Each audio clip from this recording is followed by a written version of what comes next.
রাজনৈতিকভাবে আওয়ামী লীগকে নিশ্চিহ্নের আহ্বান মির্জা ফখরুলের, ফেব্রুয়ারিতেই নির্বাচন চায় বিএনপি। বাংলাদেশের উপরে 15% শুল্ক কমালো যুক্তরাষ্ট্র, দক্ষিণ এশিয়ার সর্বনিম্ন শুল্ক পাকিস্তানে, ভারতে 25% শুল্ক আরোপ। যুক্তরাষ্ট্রের শুল্ক কমানোকে কূটনৈতিক বিজয় বললেন প্রধান উপদেষ্টা, রফতানি বাধাগ্রস্ত হবে না জানালেন বাণিজ্য উপদেষ্টা। এবং যুক্তরাষ্ট্রে বন্দুকধারীর গুলিতে নিহত পুলিশ কর্মকর্তা দিদারুলের জানাজায় হাজারো মানুষের ঢল, দেয়া হল রাষ্ট্রীয় সম্মান।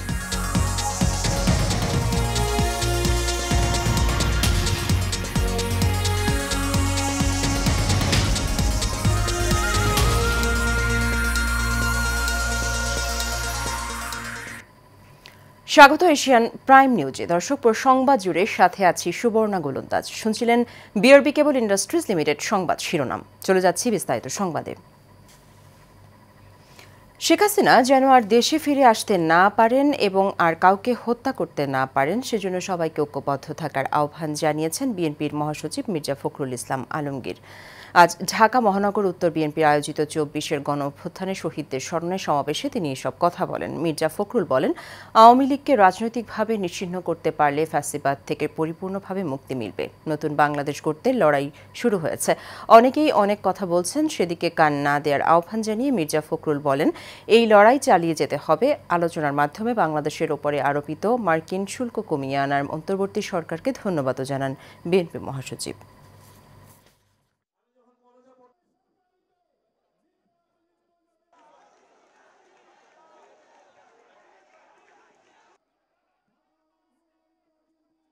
এই দেশকে বদলাতে হবে।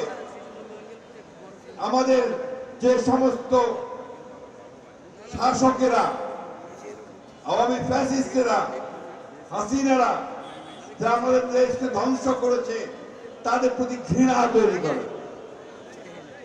তারা যেন কোনোদিন ফিরে আসতে না পারে, হাসিনা যেন ফিরে না আসে আর আমার ছেলেদেরকে হত্যা করতে না পারে, সেই ব্যবস্থা তৈরি করতে হবে। বাংলাদেশ থেকে আমদানি করা পণ্যের ওপরে 15% কমিয়ে 20% শুল্ক নির্ধারণ করেছে মার্কিন যুক্তরাষ্ট্র। এই বিষয়ে ব্রিটিশ বার্তা সংস্থা রয়টার্স শুক্রবার এক প্রতিবেদনে জানায়, এই সিদ্ধান্ত হোয়াইট হাউসের এক ঘোষণায় প্রকাশিত হয়েছে। হোয়াইট হাউসের ঘোষণায় বাংলাদেশ সহ অন্যান্য দেশগুলোর ওপরে শুল্কের পরিমাণও উল্লেখ করা হয়েছে। পাকিস্তানের ওপরে 19%, আফগানিস্তানের ওপরে 15%, ভারতের ওপর 25%, শ্রীলঙ্কার ওপরে 20% সহ অন্যান্য দেশগুলোর শুল্কের পরিমাণ প্রকাশ করা হয়েছে প্রতিবেদনে। এছাড়া যুক্তরাষ্ট্রে আরোপিত 35% পাল্টা শুল্ক নিয়ে তৃতীয় দফায় আলোচনা শুরু হয় মঙ্গলবার।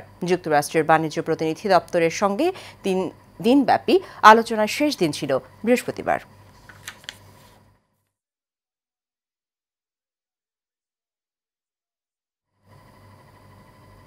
এদিকে বাংলাদেশ থেকে আমদানি করা পণ্যের ওপরে 20% পাল্টা শুল্ক আরোপকে কূটনৈতিক বিজয় বলে মন্তব্য করেছেন অন্তর্বর্তী সরকারের প্রধান উপদেষ্টা ডক্টর মোহাম্মদ ইউনূস। তিনি বলেন, এই চুক্তির মাধ্যমে বিশ্বের বৃহত্তম ভোক্তা বাজারে আমাদের প্রবেশাধিকার আরও জোরদার হয়েছে এবং প্রধান জাতীয় স্বার্থসমূহ সুরক্ষিত হয়েছে। প্রধান উপদেষ্টার প্রেস উইং থেকে পাঠানো এক বার্তায় এই তথ্য জানানো হয়। বার্তায় প্রধান উপদেষ্টা বলেন, যুক্তরাষ্ট্রের সঙ্গে একটি ঐতিহাসিক বাণিজ্য চুক্তি সফলভাবে সম্পন্ন করায় বাংলাদেশের শুল্ক আলোচক দলকে আন্তরিক অভিনন্দন জানাই। এটি এক গুরুত্বপূর্ণ কূটনৈতিক বিজয়। 20% শুল্ক নির্ধারণ, যা পূর্বাভাসের চেয়ে 17% পয়েন্ট কম। এই চুক্তির মাধ্যমে তুলনামূলক সুবিধা অক্ষুণ্ণ থাকছে জানিয়ে প্রধান উপদেষ্টা বলেন, এই সাফল্য কেবল বাংলাদেশের আন্তর্জাতিক অঙ্গনে ক্রমবর্ধমান শক্তি ও মর্যাদাকেই তুলে ধরে না, এটি আরও বৃহত্তর সম্ভাবনা, দ্রুততর প্রবৃদ্ধি এবং স্থায়ী সমৃদ্ধির পথ উন্মুক্ত করে।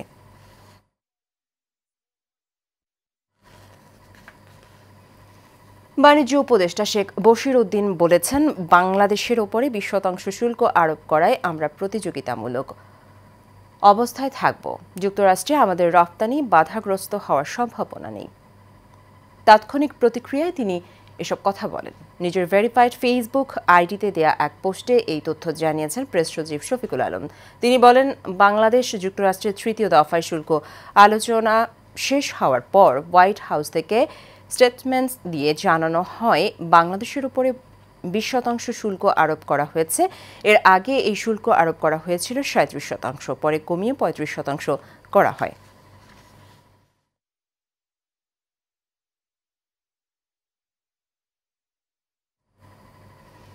এবার দেশের বাইরের খবর। নিউ ইয়র্কে বন্দুকধারীর গুলিতে নিহত বাংলাদেশি বংশোদ্ভূত পুলিশ কর্মকর্তা দিদারুল ইসলামকে শেষ শ্রদ্ধা জানাতে ব্রঙ্কসের পারচেস্টারে হাজারো মানুষ অংশ নেন তার জানাজায়। বৃহস্পতিবার অনুষ্ঠিত জানাজায় অংশ নেন প্রায় 20,000 মানুষ। অনাড়ম্বর নয়, বরং চোখের জলে গর্বে আর রাষ্ট্রীয় মর্যাদায় মোড়ানো এই অন্তিম যাত্রা যেন যুক্তরাষ্ট্রের ইতিহাসে অনন্য এক অধ্যায়। তার জানাজায় শুধু নিউ ইয়র্ক পুলিশ বিভাগেরই উপস্থিত ছিলেন প্রায় 5,000। তাদের কণ্ঠে ছিল একটাই কথা, দিদারুল ছিলেন সাহসের প্রতীক, কর্তব্যপরায়ণতার প্রতিমূর্তি। জানাজা শেষে মরদেহ নেওয়া হয় নিউ জার্সির লরেল গ্রোভ কবরস্থানে। রাস্তায় দুই ধারে সারি সারি দাঁড়িয়ে থাকা পুলিশ সদস্যরা তাকে শেষ স্যালুট জানান। আকাশপথেও হেলিকপ্টার থেকে গার্ড অব অনার দেয়া হয়। এ সময় উপস্থিত ছিলেন নিউ ইয়র্কের governor, city mayor, police commissioner, আইন প্রণেতারা এবং আসন্ন নির্বাচনের প্রার্থীরা।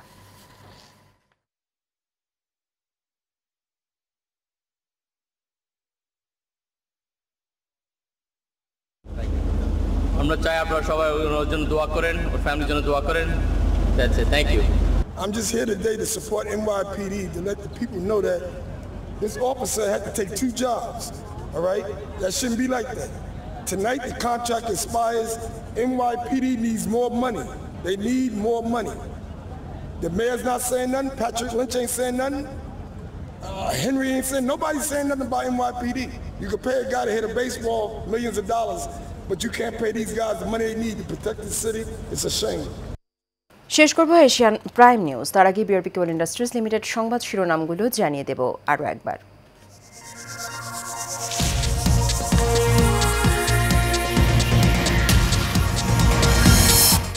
রাজনৈতিকভাবে আওয়ামী লীগকে নিশ্চিহ্নের আহ্বান, মির্জা ফখরুলের। ফেব্রুয়ারিতেই নির্বাচন চায় বিএনপি। বাংলাদেশের উপর 15% শুল্ক কমালো যুক্তরাষ্ট্র। দক্ষিণ এশিয়ার সর্বনিম্ন শুল্ক পাকিস্তানে, ভারতে 25% শুল্ক আরোপ। যুক্তরাষ্ট্রের শুল্ক কমানোকে কূটনৈতিক বিজয় বললেন প্রধান উপদেষ্টা। রফতানি বাধাগ্রস্ত হবে না জানালেন বাণিজ্য উপদেষ্টা। এবং যুক্তরাষ্ট্রে বন্দুকধারীর গুলিতে নিহত পুলিশ কর্মকর্তা দিদারুলের জানাজায় হাজারো মানুষের ঢল, দেওয়া হল রাষ্ট্রীয় সম্মান।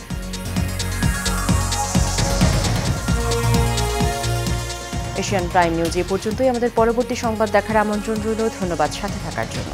আল্লাহ হাফেজ।